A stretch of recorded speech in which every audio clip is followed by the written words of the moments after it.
aqui presente, o que nós devemos fazer. E eu, sinceramente, eu gosto, acho bonito quando nós falamos do Paulo Freire, mas nós não podemos deixar de falar em Paulo Freire, em movimento social, sem falar em militância. E eu sou aluno de pedagogia, eu não sou pedagogo ainda, estou me formando, estou produzindo o meu conhecimento ainda, e gostaria de saber por onde que eu vou começar na militância. Obrigada. Welton.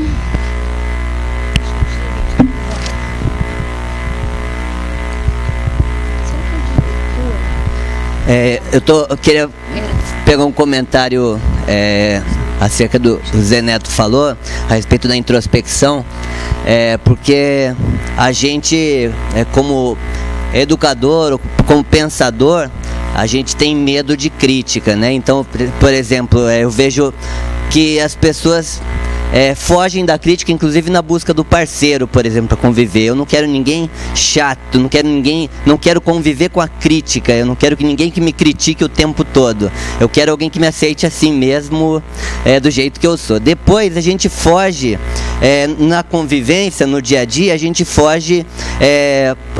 Por exemplo, eu sou um educador democrático e tal, mas em casa é outra história e eu tenho que ter moral, então eu tenho que ter respeito por mim e tal, eu tenho uma postura autoritária com meu filho, né? Depois, aqui na universidade a gente vê muito isso. Eu sou um professor universitário, então eu vou morar num condomínio de luxo. Eu vou fazer educação popular, mas eu vou lá pro meu condomínio de luxo e aí eu não vou conviver, né? Eu vou sair, quero fazer educação popular, mas eu não quero me misturar com essas pessoas, né? Depois, então, tudo isso produzindo uma coisa assim, que é mais ou menos a ideia, né? Que a gente tem. Por que professor universitário, por exemplo, por que parece natural que o professor universitário ganhe mais? Né? Porque parece natural que ele precisa fazer mestrado, doutorado, e um professor que trabalha em escola pública com ensino médio fundamental não precise ou não mereça uma gratificação melhor quando é doutor. Então, todo mundo vai ficar almejando aquele salário como se fosse uma progressão. Ser professor universitário é subir na vida, né?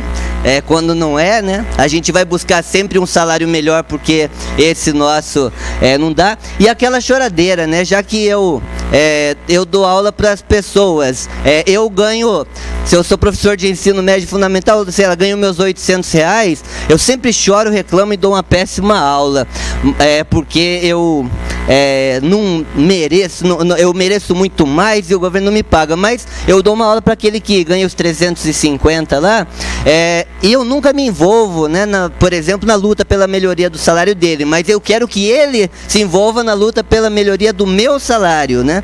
Então, um pouco, eu não sou cristão, mas eu queria deixar assim, amai ao próximo como a ti mesmo. É difícil desse jeito, né? Se eu amo muito mais a minha mãe, eu amo muito mais o meu filho, eu não amo ao vizinho ou ao meu aluno como eu posso amar o meu filho ou a minha mãe, a coisa está difícil, né? Eu acho que essa introspecção eu queria deixar para todo mundo. Obrigada, Welton. Vocês estão me ouvindo? Eu não consigo saber aqui se eu estou... Tá, Pois é. Então é o seguinte, só para tentar contribuir aqui, nós vimos na fala dos dois que a educação popular para a emancipação, ela prevê então um outro modelo de sociedade. E alguém aqui falou na sociedade socialista. Então eu queria ouvir os professores, porque eu acho que tem a ver com essa direção que a gente precisa buscar.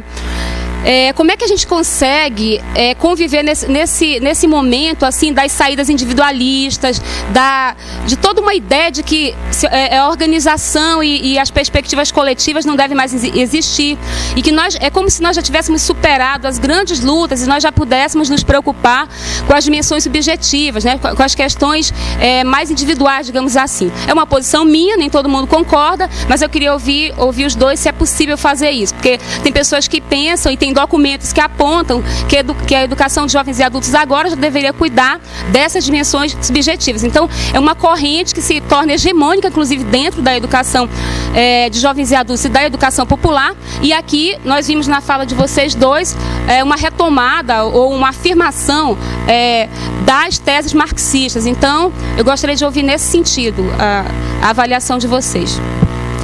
Que eu saiba, ninguém mais se inscreveu. Então, vamos fechar esse bloco com essas três? Então... Tá, eu nunca sei. É de Janice, né? Se ouvir...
Obrigada. E fechando o primeiro bloco, a Lucinete.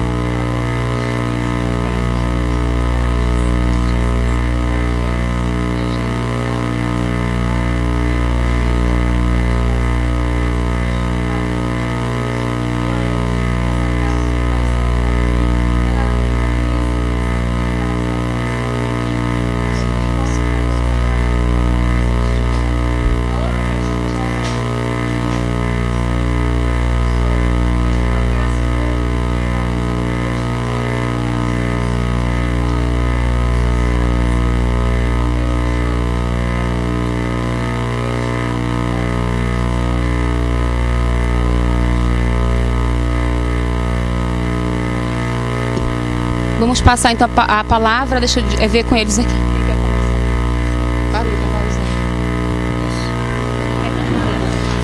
Vejam só, eu quero agradecer as questões, né, e dizer que elas nos motivam a refletir, são pontos, né, destacados por cada um daquilo que foi apresentado. O que nos remete o Heraldo, né, o que nós poderemos fazer depois da carta, eu diria que eu penso, Heraldo, que a gente tem que ter uma distinção, né, entre a natureza das próprias instituições e propositoras. Então, um seminário é uma sementeira, é um lugar de crítica, de revitalização, de disposição, de definição de metas, correção de rumos, né? Trocas de experiência, contraponto, de tudo isso. A vida real, as dinâmicas dos movimentos, elas têm peculiaridades, distinções. Então, um movimento, vamos dizer, filiado a uma instituição religiosa, ele tem uma dinâmica. Um movimento mais autônomo tem outra dinâmica.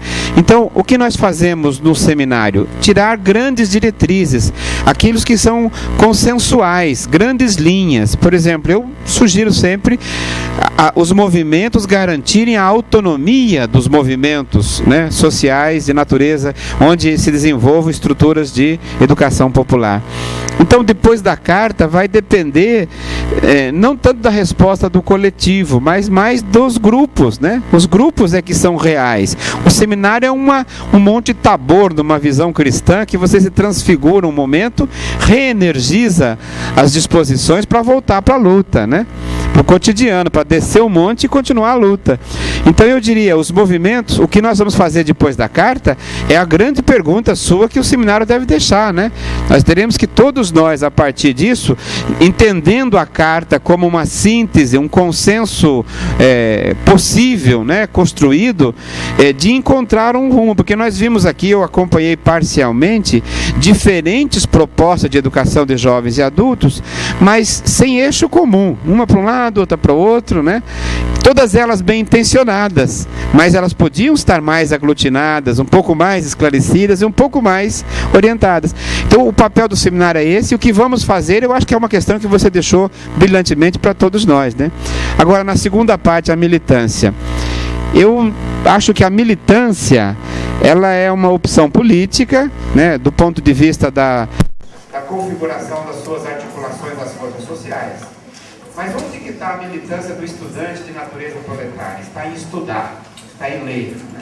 Está em decodificar todas as teorias sociológicas, em compreender as causas da opressão. Eu diria que a maior militância do estudante, em primeiro lugar, está a cumprir seu papel institucional como estudante de uma universidade pública. Depois, aglutinar e colocar o seu saber acumulado, sensível e relevante, a serviço das lutas emancipatórias de onde ele veio e para onde seu conhecimento deve voltar e que mantém. Mas eu imagino que a gente retoma às vezes algumas palavras antigas, né?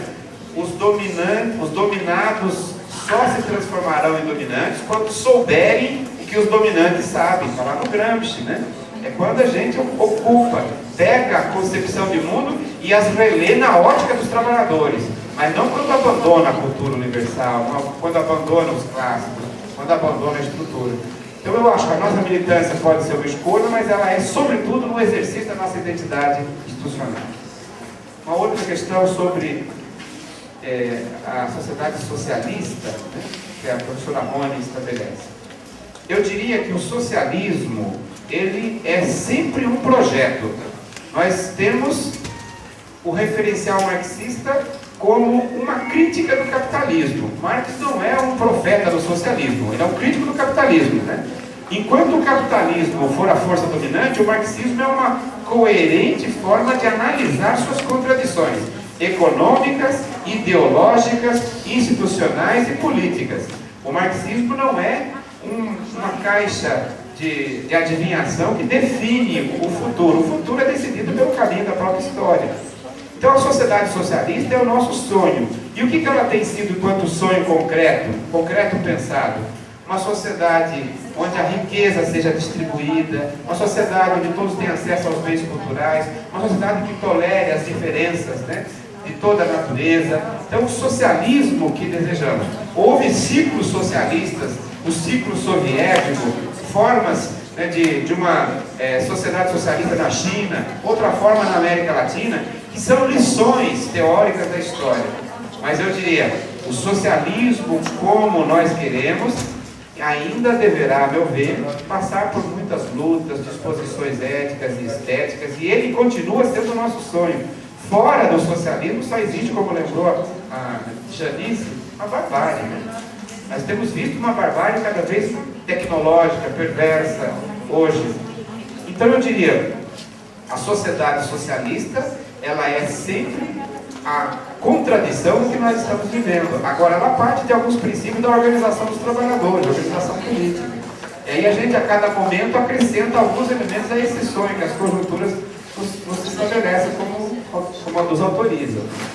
Eu imagino que a sociedade socialista de natureza popular, baseada em traços de ternura, sociabilidade, relevância que o Brasil pode construir, é uma novidade universal. O socialismo que nascer daqui vai ser muito diferente de outras sociedades que já viveram esse ciclo.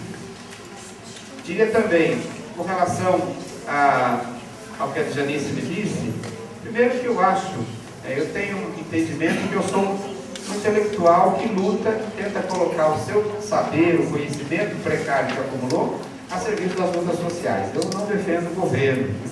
E acho que os governos avançam, alguns deles, e vejo que o governo Lula, o governo atual, eu dediquei grande parte da minha vida na construção de lideranças para que esse governo chegasse onde está. E vejo também que os erros e as contradições, algumas inesperadas do governo atual, quebraram a minha, vamos dizer assim, projeção que eu tinha, mas acho que o governo atual só perdeu para o que eu sonhava dele, é melhor que qualquer outro que teve no Brasil, né? Ele só perdeu por o que eu projetava dele, ou de que muitas camadas sociais.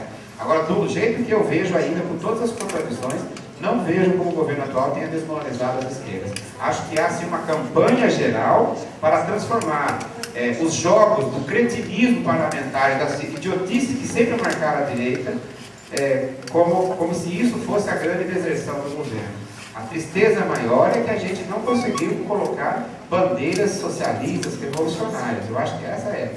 E que a gente, nos limites da democracia burguesa, não pode desistir, não pode se fazer o papel de viúva, né? Eu fui enganado, ou mulher traída ou homem traído. Né? Não.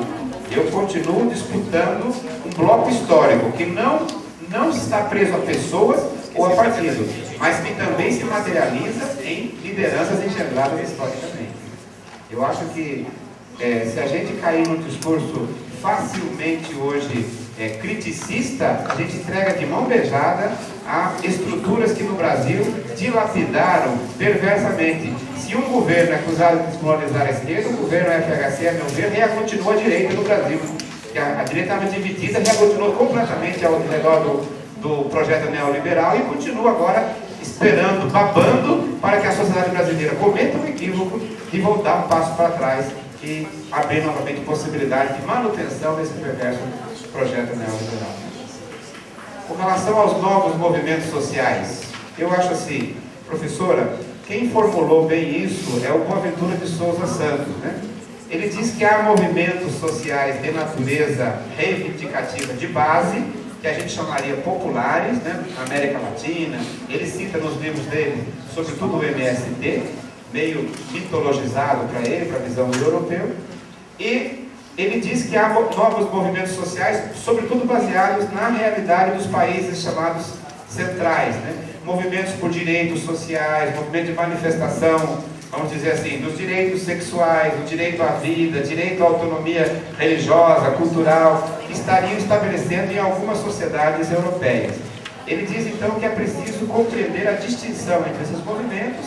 Todos eles ainda lutam da periferia para o centro, essa é a sua lógica reivindicativa e organizacional, e eles se diferenciariam pelo campo temático e pelo campo de direitos que estabeleceriam. Ele não tem uma visão marcusiana, que da América Latina viria uma revolução transformadora. Ele tem uma visão, eu diria, muito mais coerente, de que lentamente nós vamos acumulando avanços quantitativos, e esses avanços provocam transformações qualitativas, né? Acho que é assim. Eu gosto muito de um artigo do professor Saviani, que ele escreveu em 88, ele escreveu Os Ganhos da Década Perdida, sobre a década de 80. Ele diz que a década de 80 nós conquistamos tantas coisas, os anos 90 outra, e no começo desse milênio nós temos hoje desafios profundos a atravessar, né? A nossa sociedade e o nosso país. Um movimento social com aquelas maravilhosas tipologias que o Zé Neto estabeleceu aqui, né, de engendrar uma outra pedagogia, valorizar as estruturas da participação de todos, tem que, inclusive, a meu ver, dar alguns parâmetros à sociedade brasileira e, se for possível, e ele se engendrar como tal, criar mecanismos de relativização e de transformação até da educação regular no Brasil, né, do movimento popular de disposições pedagógicas para alterar a escola no Brasil, porque são novas culturas e novas disposições nesse momento. Muito obrigado.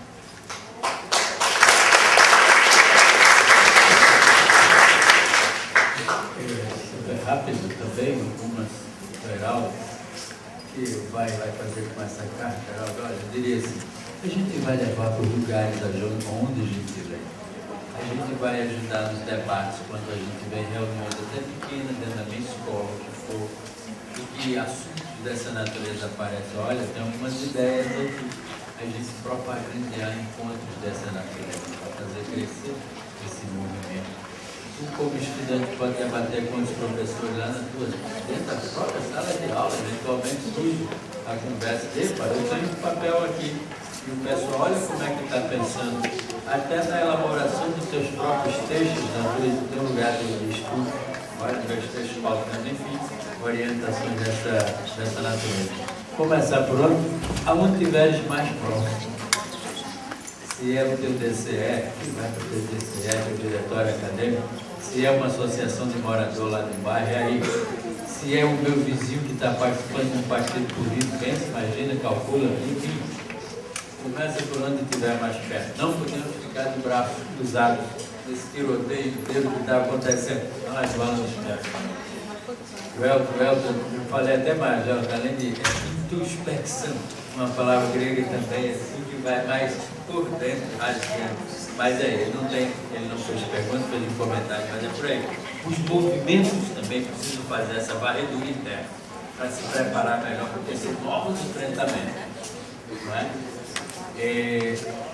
A Rony, o socialismo, eu sempre lembro que não é a compreensão dela, pelo tempo que a gente já sabe. Qualquer tipo de sociedade não é um mal que está assim, feito um pouco do pé de coco, imagina aqui o Cupuaçu também, pega lá está a minha sociedade. Não há nenhum modelo assim, né? Nós estamos falando de socialismo, construção disso, coisa caminhada longa, estamos falando de autogestão desses procedimentos, olha lá, a gente aprender a autogerir, coisas importantíssimas também, um jeito de a gente fazer a sociedade. Caminhando com isso tudo. Comparação consciência de classe, consciência política da Janice, não é?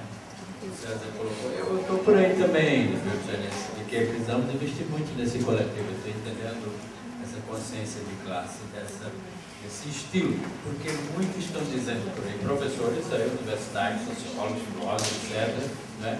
Gente da minha laia, não é? Falando assim, não, acabou esse negócio de classe, a Ana, não é? Ele já estava aqui, acabou esse, mas acabou por quê, camaradinha? É a primeira pergunta. Não, é que caiu o muro de Berlim, pronto.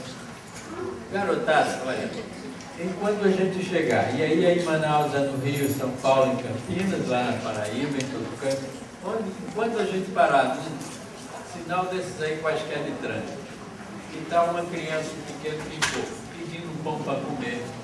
É bom eu desconfiar de que essa organização social não está sendo bonita.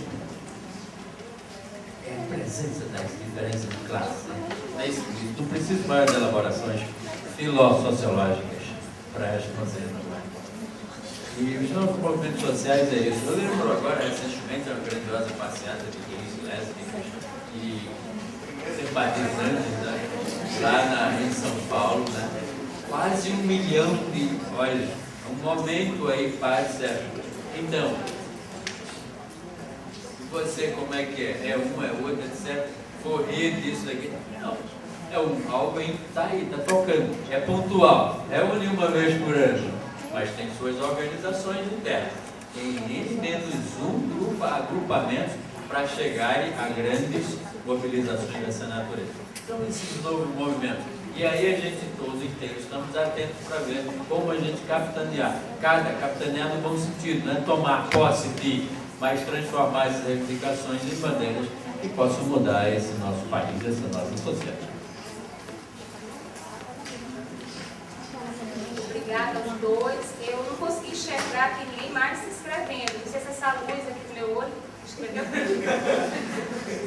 Não, pois é, mas aí eu ia falar isso. Chegou só uma questão. Baixa assim. E já tem miopia, astigmatismo, tudo junto, não vai enxergando nada de ninguém. Precisa ser um projeto, né? Porque vai vendo. Então, eu vou ler uma questão que chegou por escrito, porque é assim, como encaminhamento, se não surgir durante essa questão, durante a resposta, que é do professor Sérgio, nem mais uma questão, eu vou depois passar para as considerações finais deles, porque nós ainda temos a apreciação da carta, né? Então, ainda tem uma tarefa antes do exame do seminário. Então, a questão diz assim, e é direcionada ao professor Sérgio. Os movimentos sociais populares têm como medir força por parte do poder, especialmente a TV, de forma educar a população a se tornar mais crítica e assim propor uma nova ordem social? E a da Maria Luísa, que não sei se está nesse auditório. Sim, eu considero também essa questão extremamente pertinente e desafiadora. O papel da televisão na sociedade de imagens de consumo é fundamental hoje para qualquer pessoa que tenha uma disposição de trabalhar com movimentos sociais.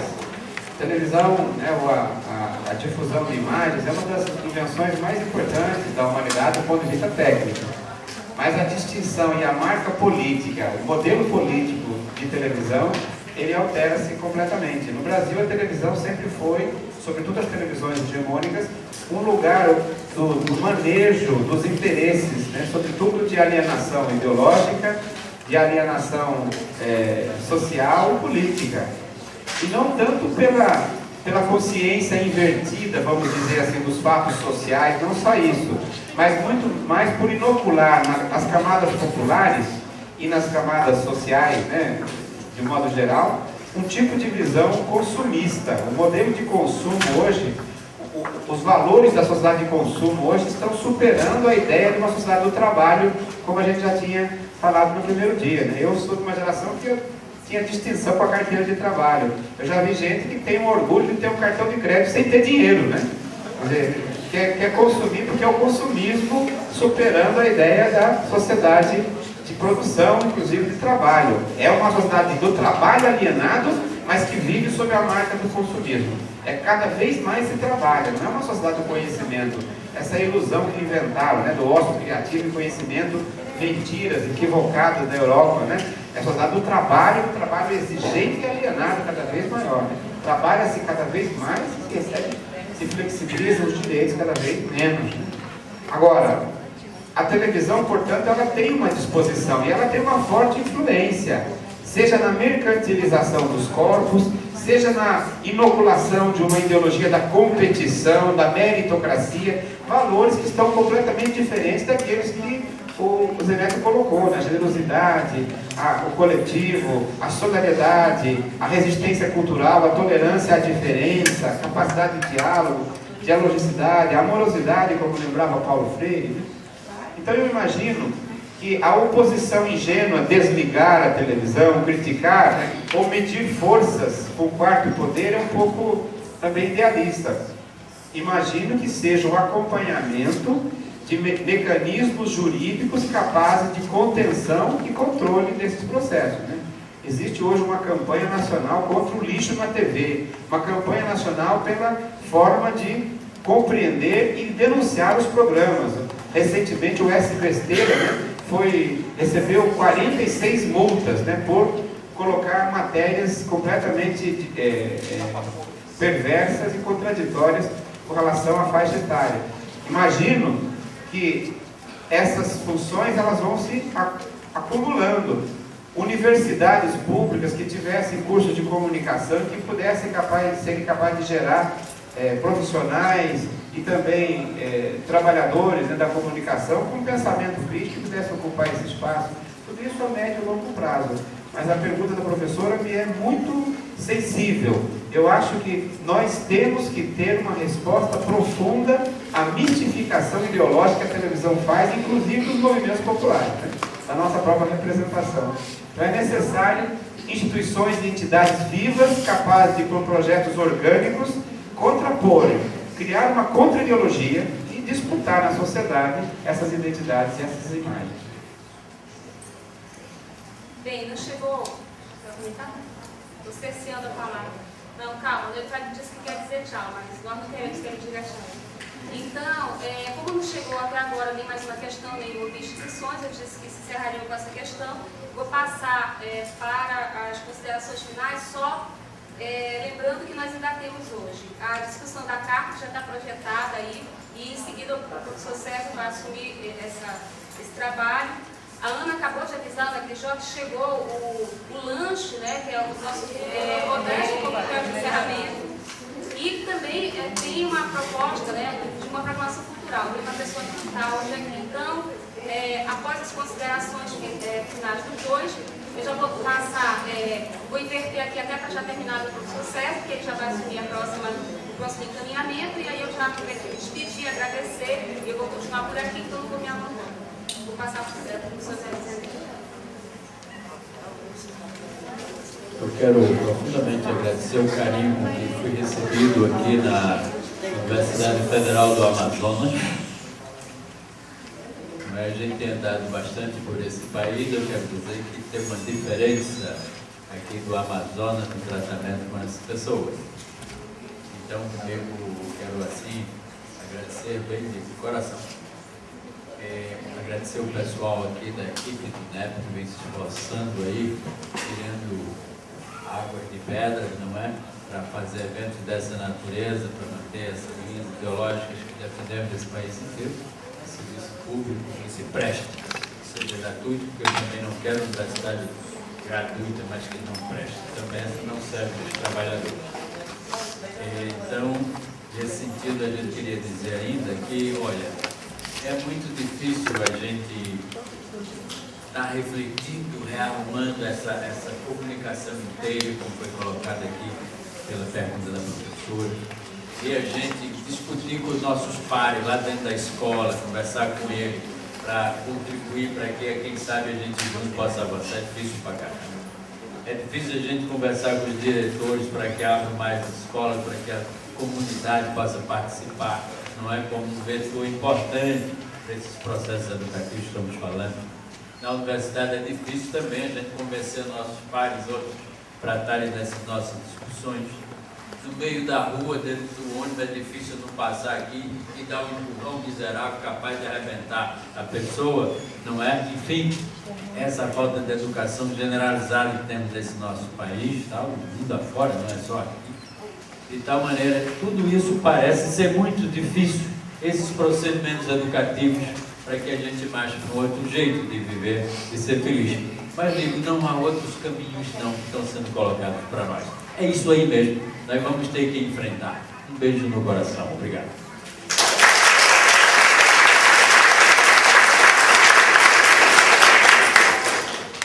Professor César, agora, com suas considerações finais, eu ia dizer provisório, mas eu lembrei que a gente tem que saber que é hora de dizer que é final. Nesse contexto é final. Outro dia eu escrevi um roteiro que eu coloquei provisório, o César corrigido disse não, tem que assumir que é final. Então eu lembrei aqui que era uma chamada. Bom, eu quero também agradecer à professora Rony pelo convite, pela honra, pela alegria de estar aqui nesse seminário, que para mim é marcante, no sentido de ver como um dos lugares de resistência no país inteiro com a temática da educação popular. Já vi muitos lugares desbaratados, gente desanimada, desesperançada, e alguns até jogando fora as convicções, condenando-as, né? Eu imagino que não. Aqui nós estamos com a energia, né? O coração tudo cheio de energia e vontade de enfrentamento e de luta. Queria também lembrar da necessidade que nós temos de produzir palavras, estruturas, poesias para criar uma outra mística e um outro salto na direção das disposições que ainda veremos de conquistar.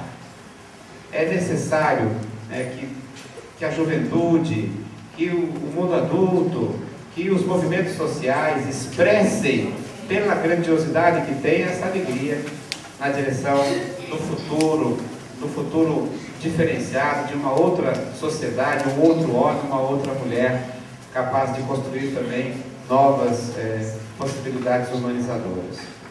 Eu queria lembrar que nessa disposição há momentos em que a gente fica tenso, sofrido, mas a gente cada vez mais faz a diferença quando a gente reanima, né? Eu conheci uma pessoa que ela trabalhava com o movimento popular e trabalhava na prefeitura, e cada vez que ela tinha que levar para fazer uma aula diferenciada, que ela queria fugir daquele processo de cartilhamento, etc e tal, ela, com os poucos salários que ela tinha, ela falava assim: eu vou comprar material. E um dia ela falou assim para mim: aí eu não vou mais comprar material com meu dinheiro, eu já ganho muito pouco e compro material, eu vou levando material, vai ser a última vez que eu faço isso. Aí ela levou o material era para cada uma das pessoas pintarem um pouco da sua história, os quadros que achava bonito, fazer um quadro e pôr na parede. E um dos educandos disse para ela: professora, posso levar para casa? Lógico que pode, vocês fizeram. Mas por que você quer levar? Porque vai ser a coisa mais bonita que tem na minha casa. Não tem nada bonito na minha casa, né? Aí ela falou: não, você tem que valorizar, etc. Aí ela me disse assim: olha, a hora que ele falou, vai ser a coisa mais bonita, eu olhei no olho e me reacendeu uma energia. Eu pensei comigo: o mês que vem, se sobrar mais dinheiro, eu vou comprar mais material, né? Aí eu falei: mas mulher, você decida, né? Aí eu entendi, gente. Eu entendi que nós, professores, educadores, nós esperançosos, a gente às vezes anda sofrido pela forma de deserção, destruição, vilipêndio econômico, político dos últimos anos. Mas basta alguém dizer: eu aprendi. Basta alguém dizer: eu entendi o que você me passou. Basta alguém dizer: eu gostei do que você me ensinou. A minha vida vai ser melhor. A gente, como uma brasa, reacende a energia, reacende o coração, olha para frente, e daí ninguém segura a gente, né?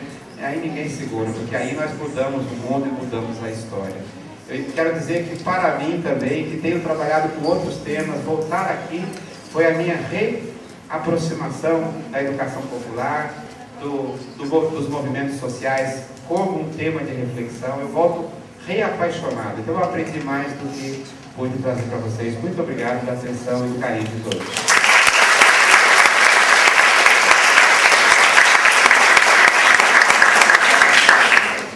Então agora voltou o cheio do prazo aqui, eu vou passar para o professor César, que vai dar continuidade à apreciação da carta. Tive essa honra. Eu acho que vou sair daqui, tentar que vocês acompanhem. A disposição é bem democrática, né? Essa carta é uma proposta. Então, o grupo que discutiu, engendrou as teses, tentou colocar todos os itens que foram debatidos nos 3 dias do seminário. Agora, como proposta, ela pode ter emenda supressiva, emenda complementar, mudança, né? Tiragem. Se ela for referência para a maioria que deve votar lá ao final, ela é um documento que materializa as discussões e algumas convicções que a gente acumulou. Gostaria...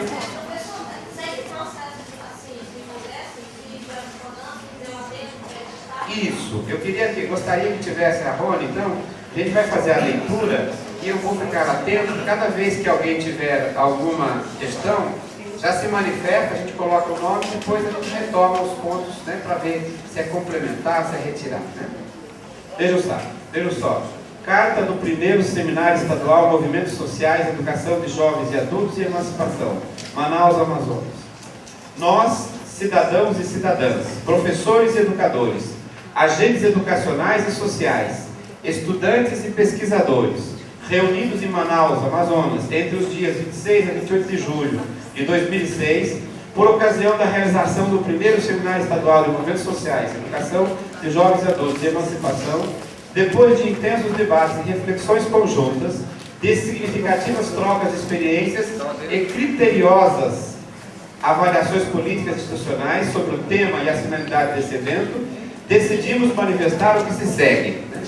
Aí vamos dizer assim, é uma assinatura, né? Um preâmbulo, que tentamos conversar pelos cidadãos, professores, agentes educacionais, colocar somente numa disposição não hierárquica, somente generalizadora. Obrigado. Por favor. Então aqui teve um destaque. Olha, anote lá, well. 2.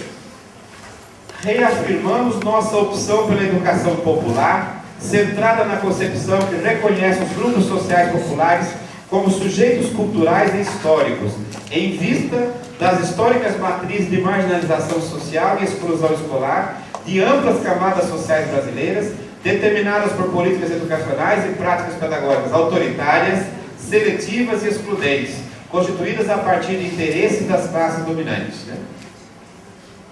Continuamos. 3.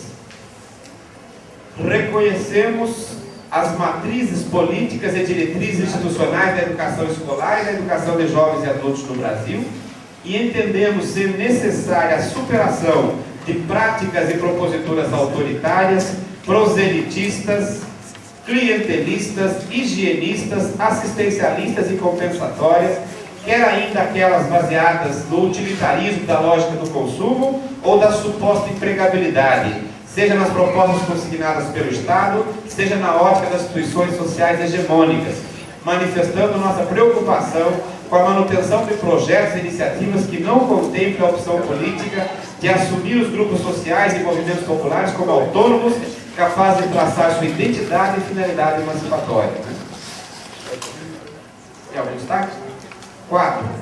Entendemos ser necessária uma amadurecida, criteriosa e propositiva avaliação estrutural das diversas iniciativas de educação de jovens e adultos em nossa região, de modo a sincronizar um plano estadual e regional a partir da realidade da Amazônia e de seus desafios sociopolíticos, econômicos, etnoculturais e ambientais, conservando as diversidades e identidades plurívocas dessas práticas e políticas institucionais. 5. Reafirmamos nossa crença...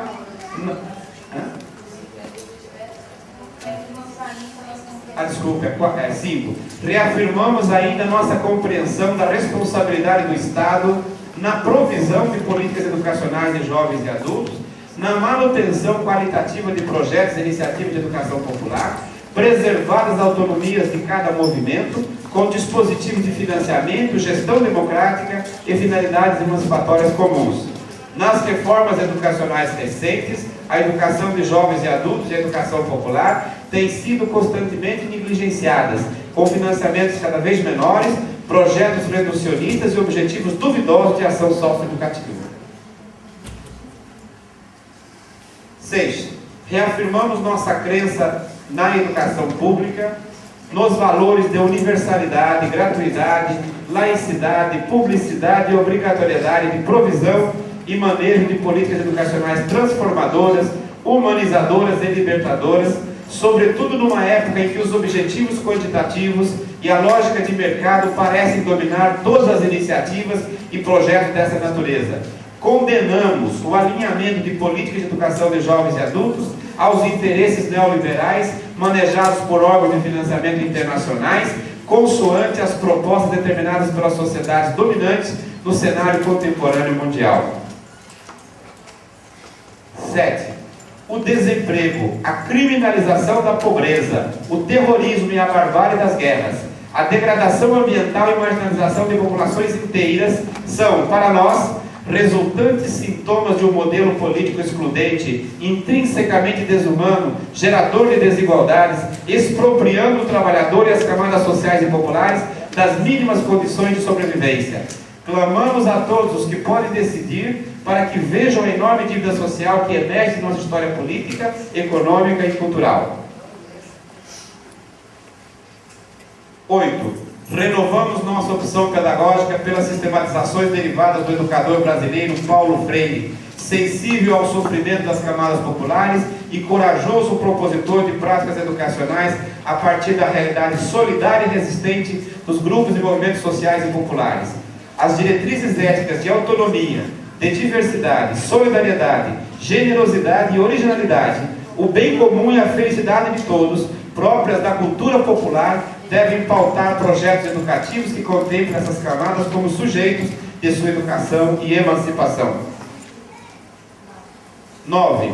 Compreendemos as contradições políticas e econômicas da realidade brasileira atual e suas derivações com a ordem neoliberal e firmamos nosso compromisso com ações políticas que priorizem a superação dos históricos índices sociopolíticos e dos vergonhosos indicadores sociais de miséria e pobreza, de marginalização, de criminalização e exclusão social, derivados de uma matriz econômica capitalista, voltada para a manutenção dos interesses de segmentos e classes sociais proprietárias, nacionais e internacionais. 10. Apelamos à universidade para que cumpra seu papel aglutinador de demandas sociais emancipatórias, de produção de um conhecimento capaz de decifrar as contradições da realidade e produzir relevantes transformações sociais e culturais em nossa realidade.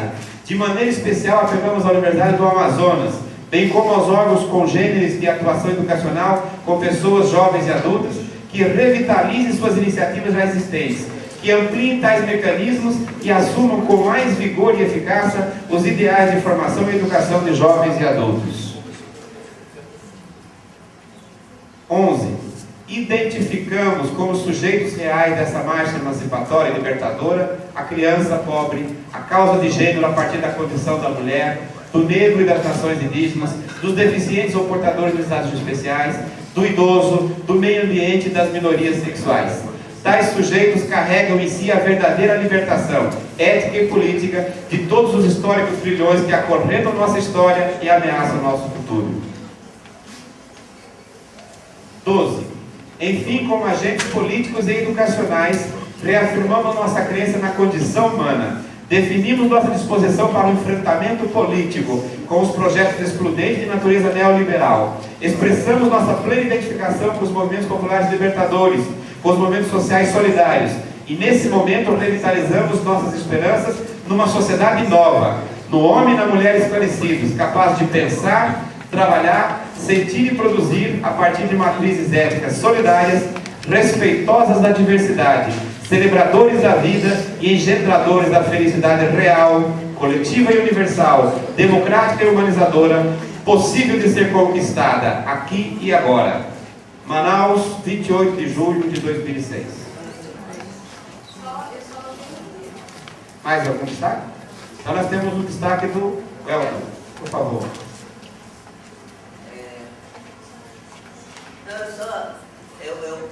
Só que eu não me sinto plenamente cidadão e gostaria de escrever também. Eu acho que cabe talvez homens e mulheres ao invés de cidadãos e cidadãs. Eu acho que é uma proposta, né? A mesa defende. Primeiro eu queria parabenizar o grupo que trabalhou a carta, porque conseguiu colocar grande parte, eu acho que a maioria dos itens aqui debatidos, né? Eu acho que foi uma tarefa de síntese muito interessante, né? Em segundo lugar, eu queria dizer, cidadãos e cidadãs, eu acho que podemos colocar nós, homens e mulheres, e manter daí os cidadãos e cidadãs, porque daí coloca todo mundo, né?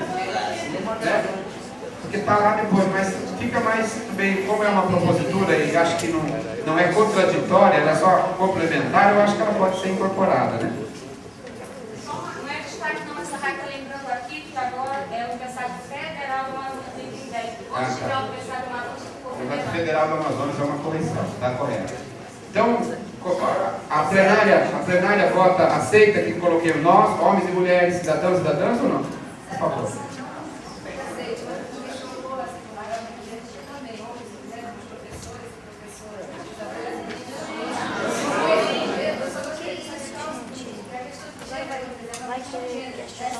Mas será que nós mulheres nos incluímos enquanto professores, enquanto educadores? Perfeito. Também não é contraditório, é só suplementar e só explicativo. Né? A mesa cata, a Assembleia, se tiver alguma contraposição, a gente vota. Se não tiver, a mesa cata, porque é só complementar. Né? Mais alguma? Universidade Federal do Amazonas, né? Isso. Mais alguma? Eu estava pensando no apelando, eu até diria exigindo, né? Apelando seria estar pedindo. Pode ser. Eu acho que. Mas aí eu acho que o tempo é. Não é exigindo mesmo. Mas apelando. Vejam só. O apelar, por favor. Vamos fazer o seguinte. Houve a primeira vez da leitura, não houve nenhuma disposição, mas agora então tem uma disposição do Helder e mudar o apelamos, né? Então eu gostaria de defender o grupo, né, da proposição, no sentido de que apelar, né, nesse sentido, não é uma petição no sentido subserviente. Apelar é uma coisa vigorosa, determinada. Agora, se vocês acharem uma outra palavra mais forte, só que eu acho que para a universidade, que também tem sua autonomia, os movimentos, nós que aqui estamos, nós não podemos, nesse sentido, somente exigir, eu diria. Eu acho que nós podemos colocar, reivindicamos, eu acho que ficaria reivindicamos, né? A exigência é muito forte, é muito determinista, né? Eu acho que... A minha colocação é igual, eu realmente tem um outro sentido que você está falando, mas eu entendi, por exemplo, na primeira leitura, a Não é como suplicamos. Se ficar essa leitura, a Assembleia entende assim o apelamos? Vocês acham que mantemos o apelamos ou colocamos reivindicamos? Quem é a favor de apelamos, levante a mão, na primeira demonstração. Quem é a favor de reivindicamos, levante a mão. Então mudamos para reivindicamos, vencida a proposição do Elton. Estamos esquecendo, mas daí é por uma questão física, né? Mas o grupo que está assistindo lá também, se tiver alguma coisa, pode encaminhar por escrito ou vir até aqui, né? Para a gente conseguir a outra sala. Por favor, pergunte lá. Mais alguma proposição? Se alguém tiver alguma questão, vem para cá. Cidadãos e cidadãs, professores e professoras, educadores e educadoras. Aí fechou, né?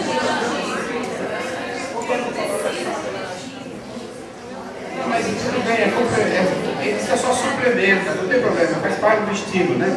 Da nomeação, não tem problema. Mais algum questionamento?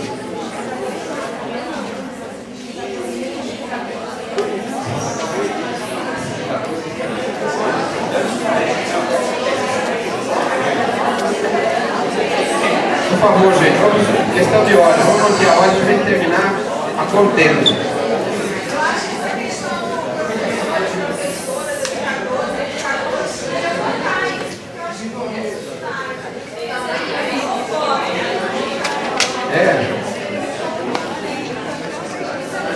Por favor, você quer defender a posição? Por favor, gente.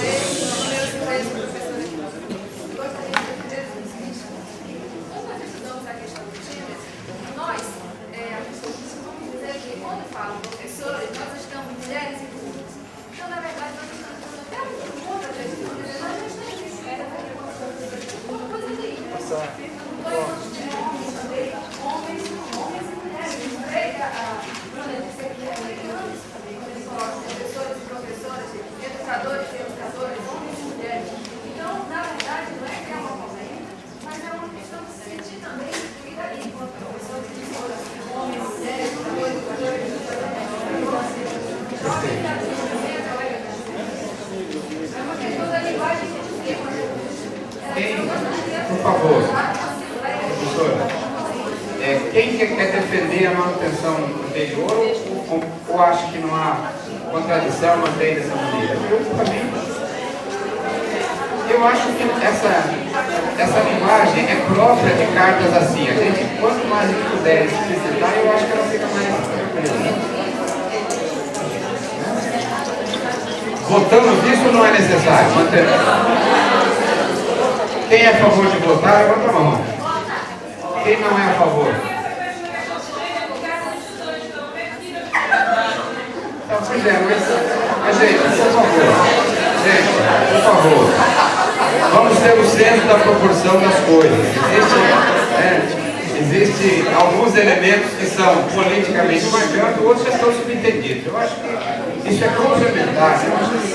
Tranquilo. Mantemos, por favor, gente. A Assembleia mantém do jeito que está? Tranquilo? Tá bom. Mais alguma reivindicação? Não. Vai de lá? Então, gente, frente às modificações, frente às contribuições das intervenções e a proposta da carta, eu submeto à Assembleia a aprovação da maneira mais brasileira, através de uma calorosa salva de palmas.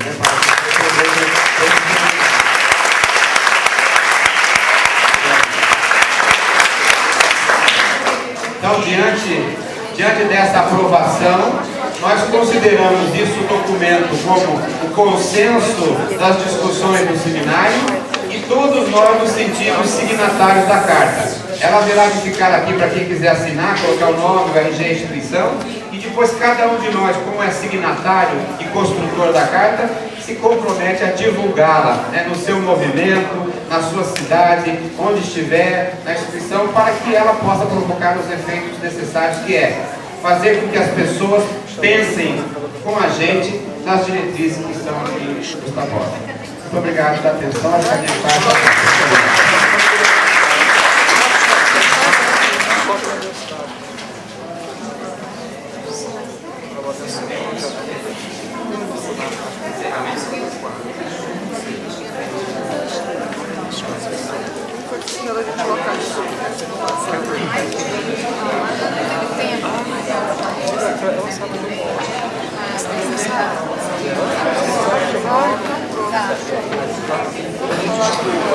Sabe que eu acho que era fazer?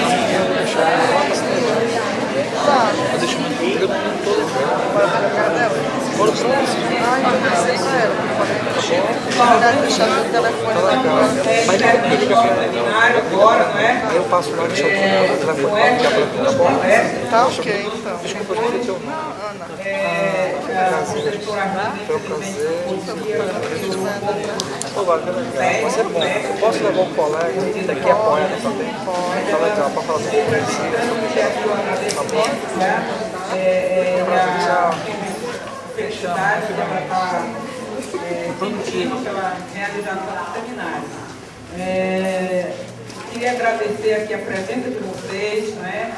A permanência durante esses 3 dias, a participação, né? Assim, o valor que vocês deram no seminário, a gente pôde observar assim, na expressão de muitos de vocês. Já recebi elogios lá fora, professores, vendo assim, pessoas que anotaram tudo, né? Até os professores falando as palavras dos professores, né? Isso para nós do NEP. Então, em nome do NEP, eu quero agradecer, né, em nome da Faculdade de Educação, mas especialmente para o Núcleo de Estudo e Pesquisa, assim, a importância e o valor que vocês deram, a presença de vocês. Espero que esse seminário, né, como era o propósito e o objetivo, tenha sido, né, como nas palavras do professor César, que foi nosso palestrante que encerrou aqui, o professor Beneto, mas nas palavras dele, que tenha sido o nosso, seja o nosso Monte Tabor. Né?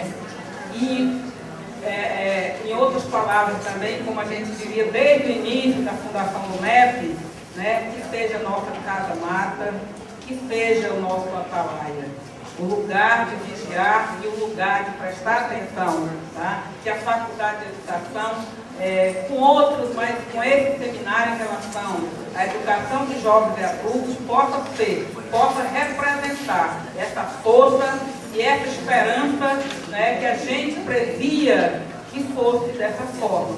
É claro que nós só podemos mudar o Brasil, né, com toda essa realidade que ele vive, que ele passa, né, a partir da nossa unidade, né, da nossa disposição, né, ter a coragem, né, de fazer aquilo que muitos não ousaram fazer, como diria Carlos Drummond de Andrade. Então, eu gostaria de encerrar esse seminário agradecendo a presença de vocês, né, o acompanhamento assim, minucioso que vocês tiveram durante esse seminário, né?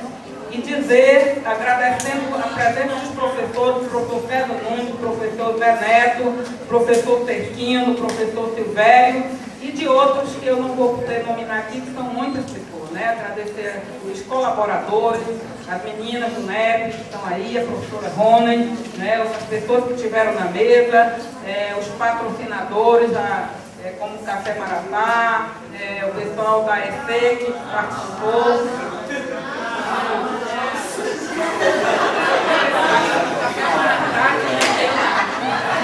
Café Maratá, o pessoal da faculdade, café.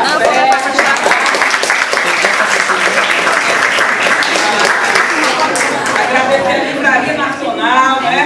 A pessoa do Zé Maria, que inclusive esteve aqui discutindo, né? Participantes, fazendo intervenções importantes, não é? E a todos vocês, tá, gente? Deus, o IRP, né? Que mais o movimento de educação de base, né? Que mais? MEB, INCRA, né? A SEDUC, a CEMED, tá? Então, aqueles que eu não falei, mas extensivo a pessoa, tá? Manaus Tour, os cantores, né, que estão trabalhando aqui para ver se vem algum cantor ainda cantar hoje. Mas ficou agitado, tá, pessoal? Fica aí. Mas olha, pessoal, então, em nome desse grupo aqui do seminário, né, conseguimos organizar a carta muito bem colocada. Eu acho que ela está expressando, né, o nosso desejo, a nossa insatisfação e a nossa esperança em relação à educação dos jovens e adultos. Então, penso que o seminário está terminando, né, com a melhor, né, experiência do curso, uma das melhores experiências. Esse ano foi assim, nosso ponto alto, né, do núcleo. Posso dizer que nós estamos recomeçando o núcleo, né, com uma ótima experiência e contamos com a participação de vocês. Quanto ao grupo de estudo, né, acho que vocês já receberam o folder, então fica aí a proposta. Quando começar as atividades, né, vocês podem passar no núcleo, a gente vai estar lá durante todo o dia. A carta, eu proponho que vocês assinem ainda agora, tá? Mas eu proponho que a Cláudia tire uma cópia para que as pessoas assinem agora ainda, tá? Porque senão ninguém vai conseguir mais falar com vocês depois. Esse é o nosso documento, nosso instrumento, né, oficial desse seminário, tá? Que a gente pretende depois entregar para os lugares que vão dar continuidade e vão, né, dar mais força, né? Imprensa, próprias organizações sociais. Mas, então, ela vai, espero que vocês aguardem, tá? Então, enquanto, também nós temos um lanche para encerrar, tá? Depois, todo mundo vai lá tomar o lanche, patrocinado pela Associação Católica, que deu maior força nesse seminário, tá? E aí, eu não sei se tem mais alguém, acho que, não sei se eu deixei de dizer mais alguma coisa. Mas eu quero agradecer de coração a todos que vieram aqui, a Paulinas, oi? A frequência quem tem? Olha, a frequência já está passando. Então, ó, lembrete, então. A frequência está passando, né? Não saia enquanto não terminar a frequência. Tá? Olha, gente, então é isso. Eu quero deixar aqui o nosso abraço, né? E o NEP está aí, aberto, está lá em cima. Por enquanto, a gente está propondo descer, porque até a gente entende que é muito melhor que ele funcione embaixo, aí fica mais fácil de vocês chegarem no núcleo, né? Mas nós estamos aqui às 8 horas na universidade no núcleo.